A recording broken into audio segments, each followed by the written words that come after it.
Hello, everyone. Welcome to the Raptor Queens podcast, the first ever all-woman podcast covering the Toronto Raptors. My name is Sarah Khalil, and I am here with your other Queens of the North, Allison Hope and Essie Magic. Welcome back to, I guess it's week 4, almost week 5 of no basketball, but don't worry, we got some basketball content for you today. What we're going to talk about? We're going to talk about Pascal Siakam.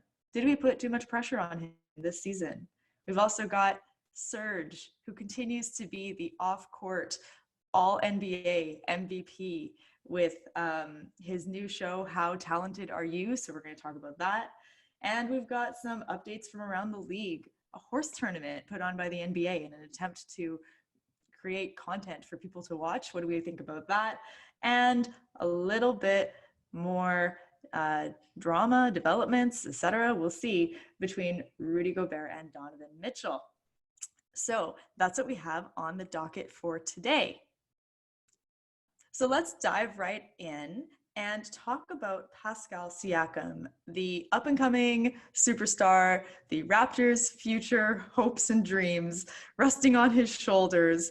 We had a big season from him, and the question on the table is, was too much pressure put on Pascal Siakam this season to carry the Raptors team and become a superstar right off the bat in the wake of Kawhi Leonard leaving the team? So, Allison, I want to hear your thoughts on this. Why don't you kick us off? Well, I don't think that we put unreasonable expectations on Pascal. And I'm going to parse this down a little bit further by saying I don't think reasonable fans that are actually knowledgeable, put unreasonable expectations on Pascal. So most NBA players pick up a ball very early in life. There was a video that made the rounds this week of Nate Bjorkman's kids doing dribbling drills. And the kids look to be, I don't know, like 9, 7. And those kids had amazing handles. So when you think that Pascal went to for his first basketball camp at the age of 17 in 2011, that meant that he picked up a ball about 10 years after most of his contemporaries. So if you believe in Malcolm Gladwell's 10,000 hour rule, you kind of realize that Pascal was already kind of way behind his peers at that point. And if you use the argument that Chris Boucher has kind of reached the end of his development potential because of his age, then Pascal really is only a year behind him. So is it really fair that we have these expectations of Pascal given his age? And then in terms of development, what he's done so far is absolutely extraordinary. And it speaks to his hard work.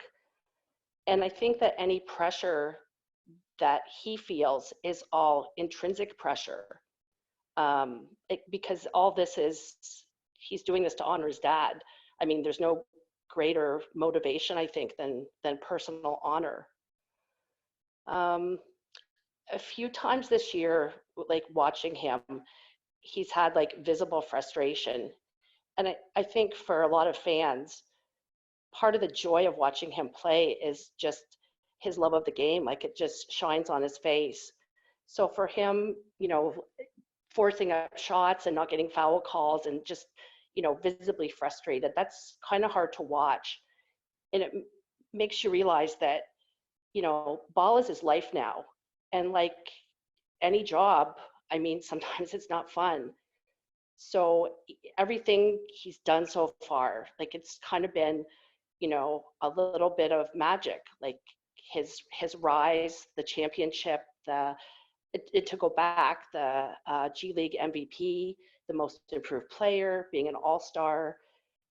It's been wonderful. But now, this is going to be a lot about how he manages literally the grind.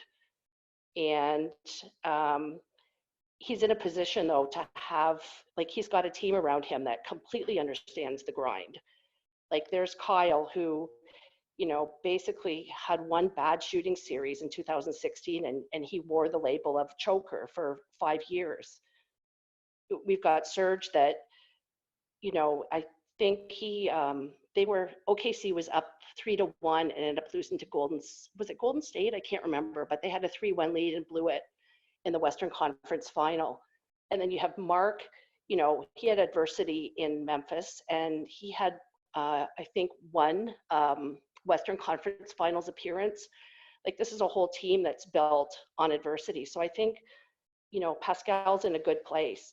And the other thing I think, even if he doesn't develop any further, we've got an all-star here. We've got like an elite player.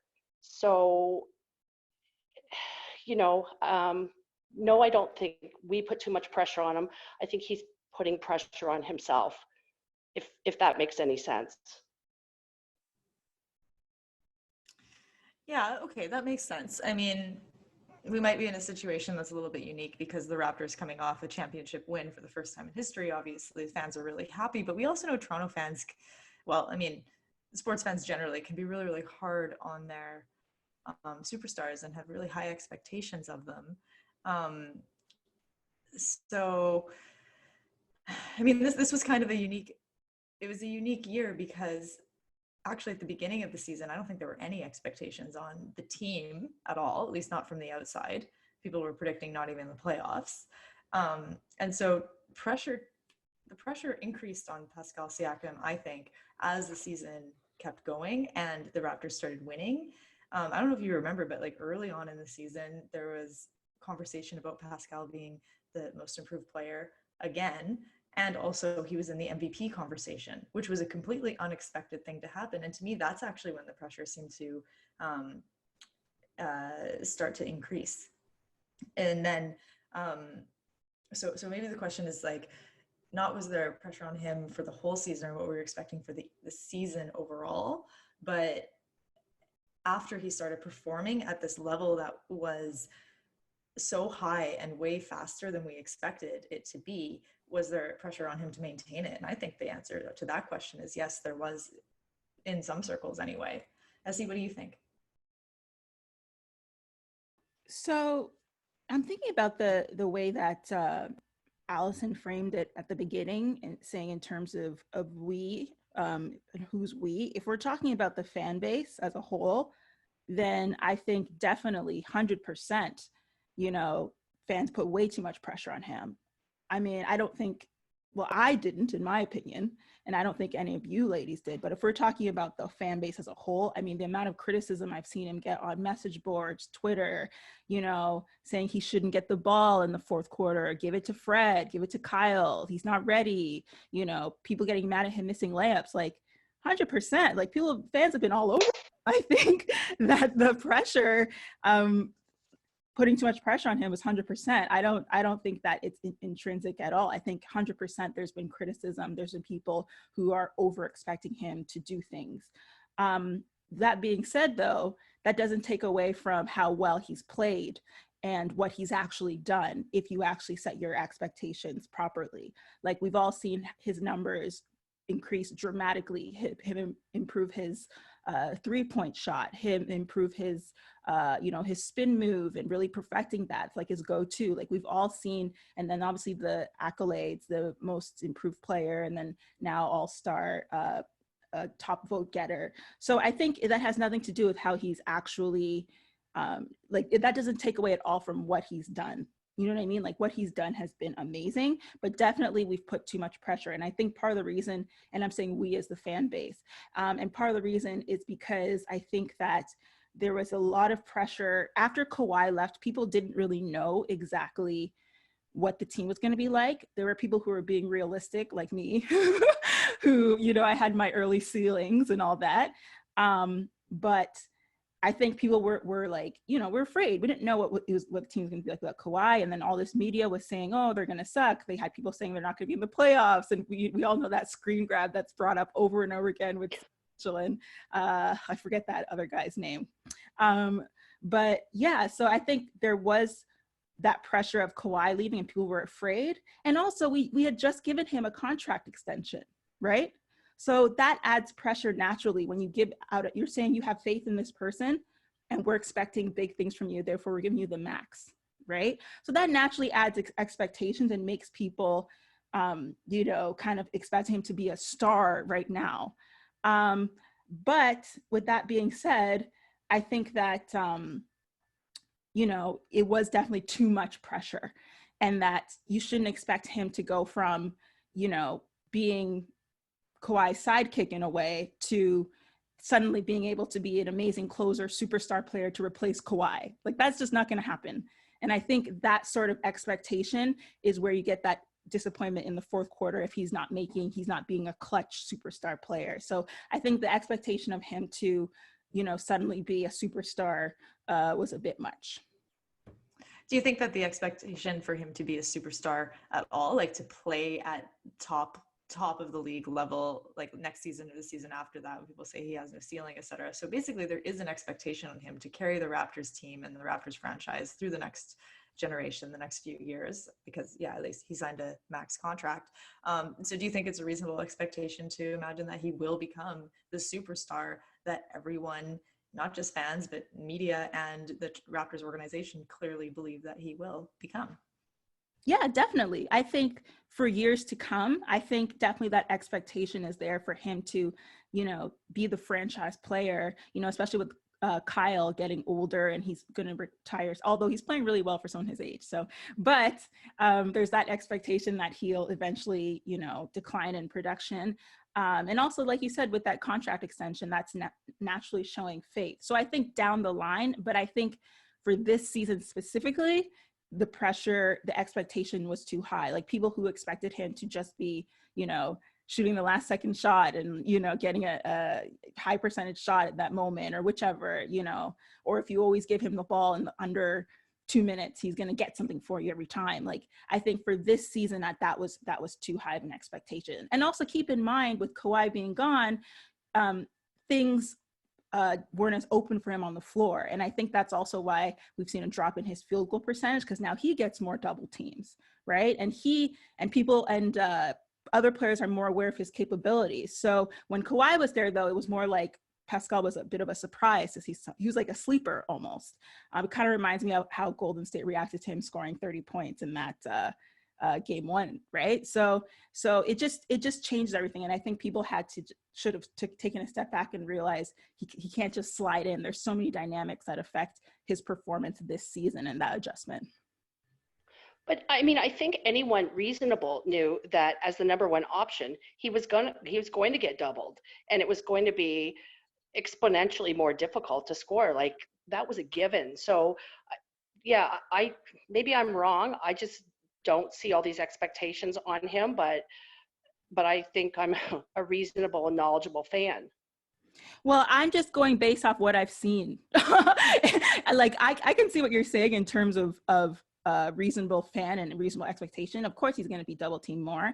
But if I go based off of reactions of what I've seen on Reddit, on Twitter, in video, people's expectations were high. That's just what I've seen.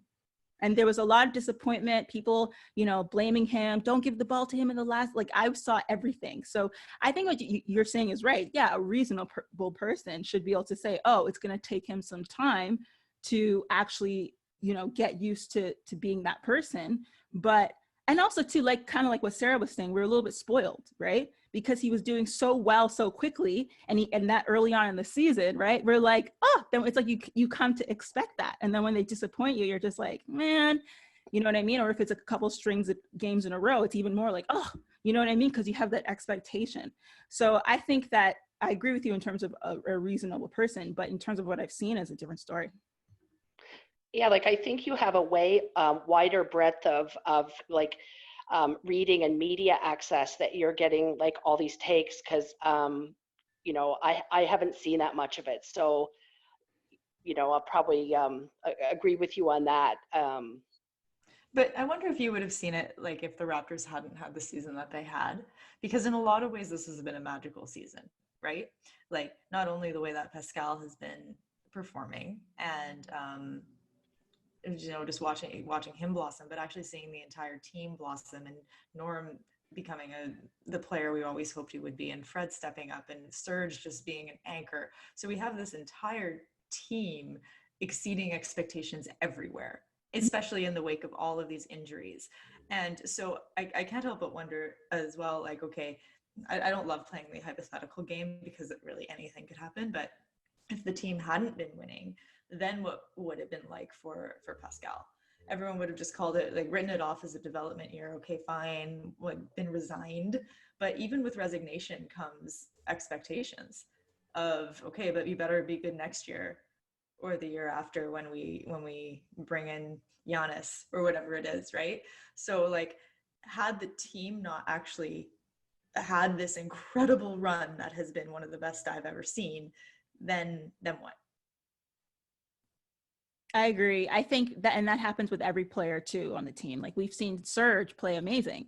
So now if he, for some reason in that last stretch of games, we don't know if it's going to happen, but hypothetically speaking, suddenly he has a drop off, everyone's going to be like, oh, Serge, you know what I mean? Like that's what's going to happen, because now our expectations are what we saw through that, win streak and some of the games afterwards. Right. So it's expectations have changed, I think, based on potential, but also based off of results and what we've seen.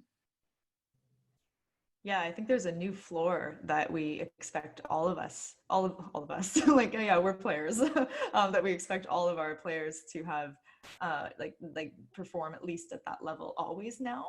And I don't know how realistic that is, but this particular team seems to have it together.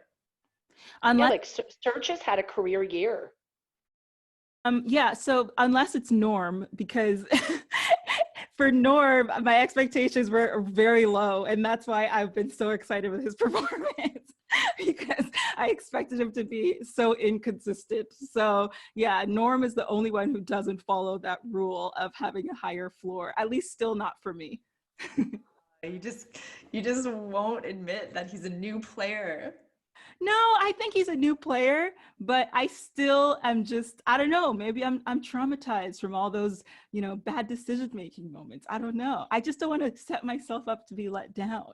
But I do believe in the new norm, but still, you never know. So I still keep my expectations at bay.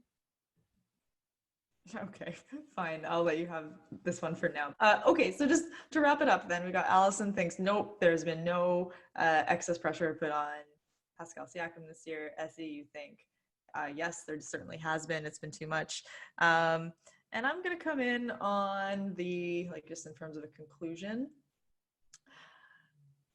Oh, I'm going to say, if we're just coming from the fan perspective, yes, but it wasn't from the beginning. So the pressure happened after we saw certain results happen. So that's what I'm going to come down on. Fair point. I think that's fair. Okay, great. So then let's then move into as I was saying, the off the court MVP for the entire NBA. And we're going to talk about Serge Ibaka, who has provided so much of our tea time content over the last few weeks, because he is just so active in the community, even though he can't actually be out in the community. He's just been great with his How Bored Are You episodes. And just this last week, Serge Ibaka launched a Instagram How Talented Are You competition. And basically what it was is he asked people to submit I guess applications, which is just videos of them showing their talent, to his Instagram account. And he accepted certain entries to become part of this contest, and the winner will get $20,000 to go to a local either charity or nonprofit or something that will help the COVID relief efforts in the winner's community. So Serge Ibaka launched that this week, and give you a recap of what happened. The first episode, I guess, which was supposed to have all of the first round of competitors show their talents, was kind of a surprise episode. This is where he announced the $20,000 prize, and he had DeMar DeRozan guest star. He tried making a call out to Kawhi Leonard to have him be on the live, but that he didn't pick up, so that part didn't happen. But that's okay. And then, unfortunately, when it came time to actually do the competition aspect of it, the Instagram account. I don't know if it just wasn't working or if it crashed. I'm not quite sure. I was there trying to watch it and there were just a ton of people commenting like, try this, try this, try this, but ultimately it didn't go. And then today was the actual launch where we saw real applications. And Allison, I know you watched some of that, so why don't you share your thoughts? What happened? Go ahead. It was really quite fun. I saw a girl who was playing the piano, and there was another, there was a vocalist, and then there was, I think, a guy from New York who was kind of singing like a bluesy song. But I mean, before I even get to that, the fun thing about Serge is he's kind of like the social distancing MVP of the country. He got a shout out from John Tory, the mayor of Toronto, and a shout out from the Toronto's chief medical officer. So he's getting like lots of love from everyone. He's kind of like a national treasure almost. But the responses were really kind of funny. And Serge is like blatantly critical. And I think Sonali might have hit on something last week when she said that she wouldn't want to be quarantined with Serge because he'd be very like regimented. So he's kind of like exacting about things. And he told one of the participants, "Oh, you can go now." And the other thing was, it was really nice to see DeMar. He actually like looked happy, and it kind of brought back like everything I liked about him. Like he's just got such a nice personality. He was much more diplomatic than Serge with dismissing people. So, and the other thing I wondered is what Serge was drinking. It looked like some kind of carbonated beverage in a can. I'm thinking it was, I don't know, an energy drink. I'd be curious. I didn't recognize the label. Okay, I thought maybe you were implying he was just drinking on his show. No. Like I'm curious because he's such a health freak. Like I'm thinking coconut water. I don't know. I didn't recognize it. Oh, okay, I see. Wow, I didn't expect Serge to be so what's his name? Simon Cowell of American Idol. That was, yeah, that was kind of my take. Like I thought he was kind of like, he was completely like frank, like you got to go. That's crazy. Essie, what did you see? Yeah, so I did kind of see that harsh side to him. I was a little bit surprised. There was one young lady, I don't remember her name, but she sang pretty well. Like I thought it was definitely good enough to go to the next round. She sang a Beyonce song. And then he was like, "Oh, you did really well, but no, I'm not sending you to the next round." I was just like, damn, Serge. Like you would have thought that he would have said something more critical if he wasn't going to start into the next round. So it was just weird because he said something so nice and then suddenly like, "But no, you're not going to the next round." So I thought that was really funny, but I felt bad for her. I was like, "Oh my gosh, if that happened to me, I would be so like bummed by that. I don't even know how to like, it would show all over my face in an embarrassing way."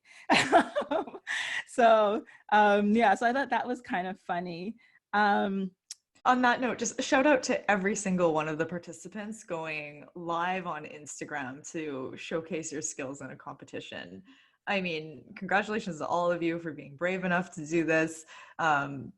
Like just to Essie's point, like if you don't move on and everyone sees that and your initial reaction, all of that. Anyway, just you're all so brave. Thanks for doing this. Yeah, they definitely are brave for sure. And also too, I'm thankful that, because it did cross my mind because I thought it was fun. I was like, oh, maybe I should just go on for fun and representing the Raptor Queens. and But then after I saw how he talks to people, I was just like, thank goodness I didn't go on. Oh my goodness. There was one too that I kind of agreed with him though. It was this guy who played like multiple instruments. I don't know if you guys saw that clip. But then when he started to sing, it was like very awkward. And then Serge was just like, "You shouldn't sing. You should only play the instruments." That one was funny. I agreed with him on that one. That's so fascinating.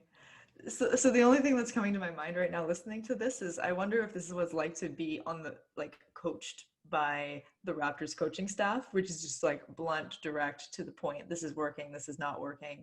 Fix this, do that. No, you won't win a championship with that mentality or whatever it is. Like I just wonder how straight the coaching staff is on the team. And I think you just reminded me, I think Serge is going to have Nick Nurse on it as a guest judge. There was like a teaser clip that he put out. So maybe that'll be the next episode. Yeah. I definitely saw that too. And I don't know if it was this episode that Nick Nurse was I didn't see this episode. But I don't know if Nick Nurse was the one that was judging this round or if he'll be on the next round. But really cool. I love that Nick Nurse is getting involved in it. He also did a Q&A on Twitter for watching the final championship game, answering questions. So Nick Nurse has been active as well, and that's been nice to hear from him. Always love hearing his thoughts. Miss you, Coach. So yeah, thanks to Serge Ibaka for putting this out and getting everyone engaged and just creating community around during this time. That's been great. I do also want to add too that, like, if there are any players in the league who are, upset about why they're not as popular or about why they don't get enough votes for All-Star and things like that, like Serge Ibaka is a great example of how to brand yourself as a player and create a presence for yourself in the public. Like, because even before the stay-at-home stuff started, he was already, doing deals with Uninterrupted and doing the, getting the Bleacher Report deal for How Hungry Are You? And he was already going to Europe and going to their fashion weeks and all sorts of things. So he's just so good at like branding himself and, making sure that he, I don't know how to say it, but he builds up whatever it is he's trying to build up. He's just so good at that. And also too, in addition to, caring about certain causes, going back home to Africa, like after the championship and all that stuff, in addition to the stuff he's doing in Toronto now with the mayor. So I just wanted to give him a shout out just for overall, from both a philanthropic perspective and a marketing branding perspective. Like, he's just phenomenal. Absolutely. He's so authentic and he's just all about community, and it's been really wonderful to have his voice and his energy being contributed in this way over this time. So yay, Serge, thanks a lot.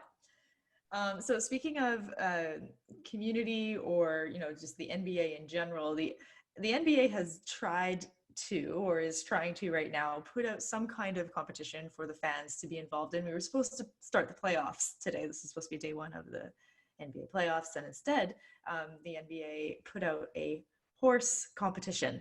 I'm assuming that most of our listeners will know what horse means, but just in case you don't, it's a basketball game where basically a player will do some sort of stunt or a shot, and if they make the shot, then the player they're competing against has to replicate that exact same shot.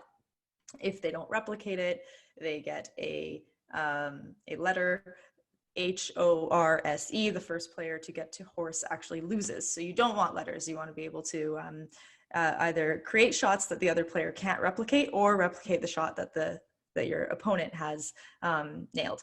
So that's what the horse competition is, and the NBA set one up. They set up a 8-person horse competition. All the players competing from their own homes. For some of the players, that meant actual NBA full-size courts in their homes, and for others, it meant their driveway. And there were a couple of WNBA players as well who were participating. The one rule was no dunks, and basically players were shooting on their own phones. So there was very little production quality, and today was the first day that it aired. So what do you guys think about this as an attempt to, do something for NBA fans and provide new content, new exciting content for them? Essie, you go first on this one. So I think it's nice that they're doing something for charity and it's for a good cause. Well, actually, I don't know if it was for charity initially, or if that part came after that. State Farm said they would donate money for it. But at the same time, it's like, when something's going to be on national television, it still has to be of a certain quality, in my opinion. And it reminds me of me watching, I don't know if any of you guys watch The Real Housewives. I do. I'm a big fan. And I was watching Watch What Happens Live, which is like the post show with Andy Cohen. And he's been having everyone come on via their webcam, right? And oh gosh, now I've forgotten his name. Is it Jeremy? Oh, I forget his name, but somebody came on. Actually, it's probably better I don't say his name based on what I'm about to say about. So somebody came on and their camera was so bad and laggy and just blurry to the point where like you couldn't even hear properly what he was saying because it was like skipping and just like like when he was talking. And so I said to myself, I was like, they really should have just postponed him to next week when they saw his camera quality, because it just was not good. And there were also 2 other guests on there that had clear cameras. So it made it seem even worse, or clear enough that it made his seem even worse. So it kind of reminds me of that, because some of the guys' phones were lagging. And I'm assuming that's because as you go outside, you get further away from your Wi-Fi box. And so that might have been part of the reason. Or because they're just, whether they're on T-Mobile or whatever they're on, was just not strong enough, their data.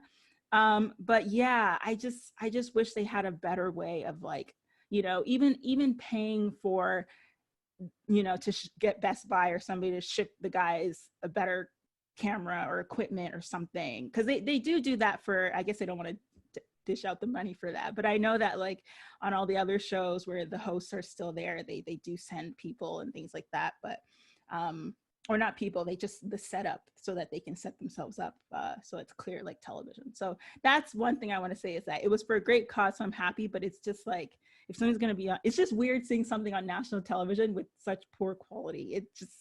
It's weird. Yeah, and especially when we're used to H definition. I like how I don't know how my technology terms, HDTV. We're used to that kind of quality, and then we see this instead. It's a bit like jarring for sure. Allison, what are your thoughts? Well, everyone's quite starved for content right now. So, I mean, I guess in theory, it's a great idea. It's, you know, it's kind of a nice nod to the past. I mean, they've got two retirees, and then it's, you know, a nice acknowledgement of women's ball with the 2 WNBA players. And I did look them up, and they're both like, Tamika Catchings is like highly decorated veteran, like lots of honors. So, I mean, and I really don't know anything about WNBA ball. I've only watched it a couple of times. Just from a personal perspective, I would totally pick Trae Young to win this. I've been watching a few videos of him, and I think he's got among the best handles in the NBA. There was one particular play that even when it was slowed down, I couldn't figure out how he did what he did with the ball. So I would tend to pick him over the veterans, but I just don't think Paul Pierce has it. And I would like to have a voodoo doll in my freezer with a pin stuck in it, a voodoo doll of Paul Pierce. So yeah, that's kind of and the other thing I was interested in was seeing like kind of everyone's backyard court. And I wanted to see if there was like cheesy lawn furniture or garden gnomes, but it doesn't sound like we're going to see any of that. I think, yeah, definitely the entertainment factor of having Paul Pierce on was very smart for sure. Because honestly, even if you don't like Paul Pierce, like you got to admit he's so entertaining. He's so funny. Like, so that was one thing I was like, oh, good. They got some entertaining people in there. So I guess if it's like a situation where it's like, oh, you know, it's better than nothing. Yeah, definitely people are starved for content. But then at the same time, it still is a little bit like Sarah said, jarring to kind of see that at first on national television. So yeah, and it's so hard. I mean, the people who are making these decisions on behalf of the NBA, what to do, I don't envy being in that position at all. And they did a really good job with the All-Star game, right? They wanted to come up with something creative in honor of Kobe Bryant, and it ended up being amazing what they pulled off. And it was one of the best All-Star games that I think any of us have ever seen. And then, so like I was cautiously optimistic that the horse tournament would be okay, but I think the execution aspect is maybe getting in the way of this being what fans are really craving and hoping to see. But I acknowledge their efforts and creativity in putting it together. So, yeah.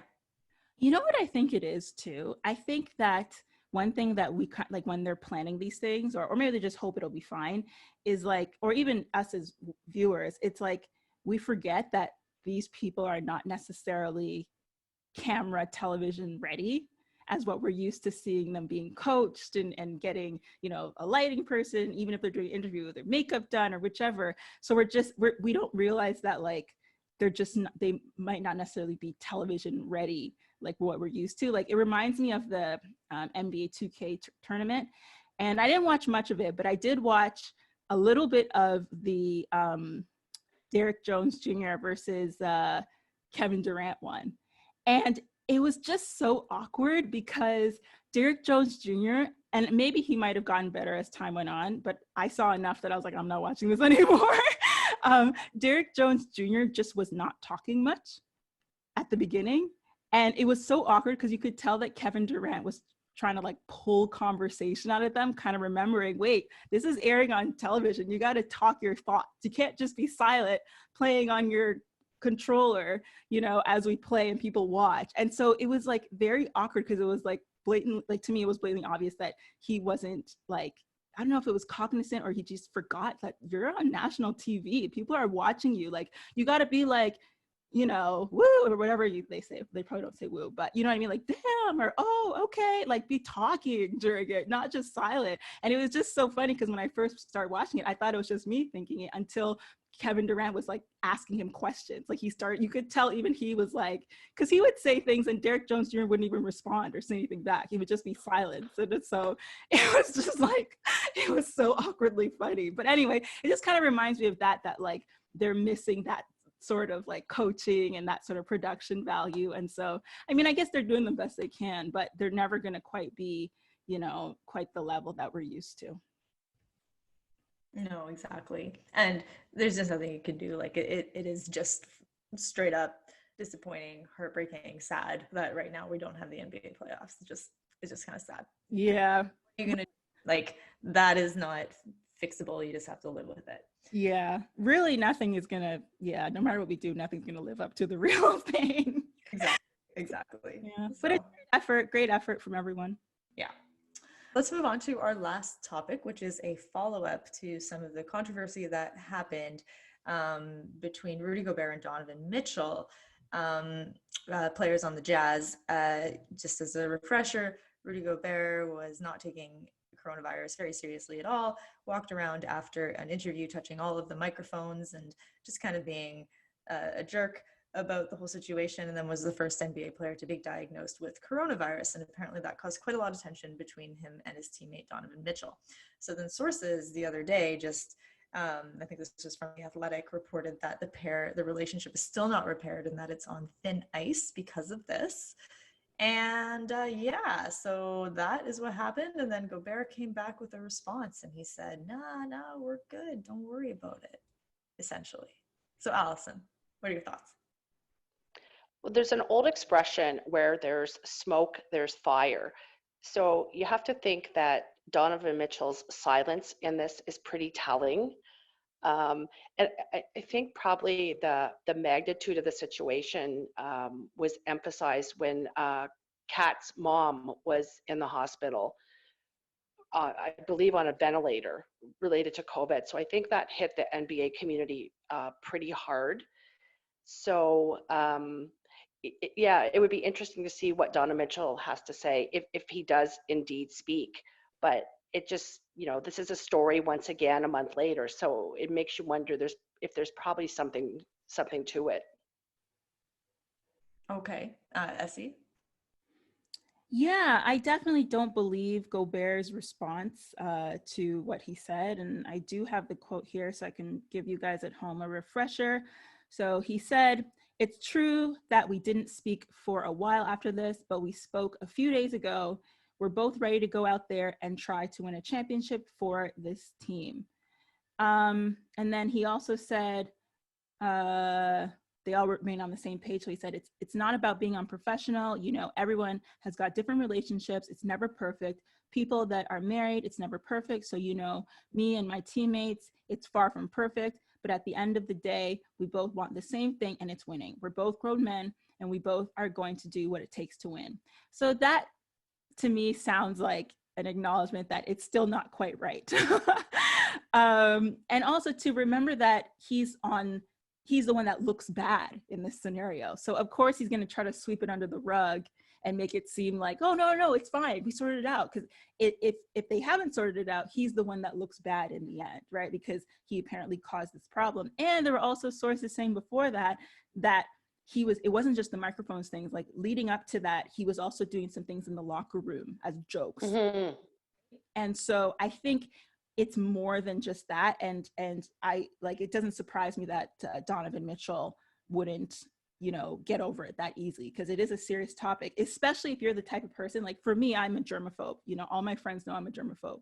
So for me, it's a really big deal. It's like not when, now everyone kind of knows, but when it was kind of first starting, there was still a lot of people out there who were just like, oh, you know what, it's only old people, the typical thing we all heard. But I would get very upset if somebody, it was ignoring the rules or the suggestions at the time and coming in my personal space. Like I would get really upset. And who knows, that might be how Donavon Mitchell is, you know what I mean? And so we can't really judge, if it's right or wrong, or know for sure what truly happened. But I can definitely envision the scenario in which Donavon Mitchell is reportedly upset over, instead of the scenario Gobert is giving out, which is that, oh, we're fine type of thing. It kind of reminds me a little bit of, the Shaq and Kobe thing back in the day, when they just, they're great together at winning and they have a goal to win, but there was some stuff behind the scenes. You know what I mean? So that's how the Gobert statement reads to me. And I just think it's a sweeping under the rug type of statement. And like Allison said, Donavon Mitchell not saying anything speaks volumes. So yeah, he really could be that mad about it. Okay, interesting. Yeah, to me, I think that if this is going to be something like the actual quote from The Athletic is that the relationship doesn't appear salvageable, and to me that speaks, or well, I would interpret that to mean that whatever this breakdown in the relationship is, it might have even existed before any of the coronavirus stuff happened, and that this is an existing tension that got exacerbated and blown up over this. Whatever, this is a lot of me just making assumptions. So what do I know? Not much, but you both make really good points. So yeah, and it's true. You don't have to have perfect relationships to win a championship, as long as you're all committed to the same goal. So see how that works out. Nobody wins a championship right now, so the Raptors are still the defending champions. Woo-hoo. That's like the only consolation, literally. But no, I would rather them be playing. Anyway, the point you made though about you making an assumption, that actually did cross my mind too, believe it or not. So it might not just be you. There must be something bigger behind the scenes we don't know about, and that could be adding to it as well. Like I don't think it's just him catching the virus. I think that maybe there was something about him that wasn't meshing before. That's what I think. I mean, a single instance of bad behavior in a relationship typically doesn't break down the entire relationship and make it become unsalvageable, but repeated patterns of something that really don't work for one person in the relationship that can be it. Yeah, exactly. It could have been multiple occurrences where he just wasn't listening. And sometimes it's bigger than what the actual issue is. It's more indicative of how you respect me as a person. Like it could be something so trivial, like don't, wear your shoes in my house or something, and you keep wearing your shoes. Eventually you start thinking like, does this person even respect me in general? You know what I mean? So it could be something like that, where it just added together, it like seems like a bigger, issue to Donavon Mitchell. Do you guys remember, I think it was 2 years ago, when Rudy Gobert didn't make the All-Star team, and he was pretty tearful about it in the media? And makes me wonder if he's a little bit immature, because I mean, most players, if they're performing at an all-star level and they don't get chosen, I mean, they get mad and they want to prove themselves. So it kind of makes me wonder about his state of mind. And the other thing, I think Joe Ingles came out and made a comment, something to the effect, obviously this isn't a quote, but, oh, everything's good, we're fine. So like complete fairy tale there. So yeah, it's kind of there's a lot going on with that team. I think that's right with what Allison's saying is like there's some other like where there's smoke there's fire type of thing. And also too, players always say things all the time to just sweep things under the rug, and or organizations will sometimes always say the right thing. So I don't necessarily believe like everything that comes out or every sort of like, you know, PR statement that comes out, because a lot of times it comes out a few years later or even just by off season that, you know, the media or the sources were right. So yeah. And can anyone name a team where none of the gossip comes out? The Raptors? You got it. Until Kawhi Leonard says it in an interview, like the most unexpecting person to say it says it in an interview. Oh, we had stuff behind the scenes.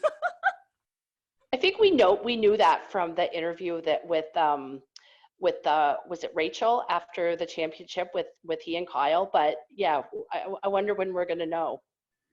Yeah, I don't think we'll ever really know, but it did like, I was like, oh, like when he said that in that Rachel Nichols interview, I was like, oh, wow, you know. But you guys tune in next time where we'll theorize our drama things from what Kawhi said in the interview. And in the meantime, let's wish all the other teams all the drama and internal struggles, and then the Raptors have nothing but good times ahead and become the defending champions again for reasons other than coronavirus. Hey! Unless you're Milwaukee. If you're Milwaukee, we want you to have all the stripes so that Giannis will come to Toronto. Exactly, that's what I'm saying. Come on over, Giannis. Okay, so thanks everyone for tuning in. We hope you enjoyed today's episode. Got another episode coming at you sometime next week. Definitely check that out. Tell your friends. Follow us at Raptor Queens at Twitter, Buzzsprout, Apple, Google Podcasts, Stitcher, Spotify, YouTube, and Instagram. And in the meantime, stay safe, stay healthy, and stay Raptors fans. Woo-hoo. Bye. Bye. We the North.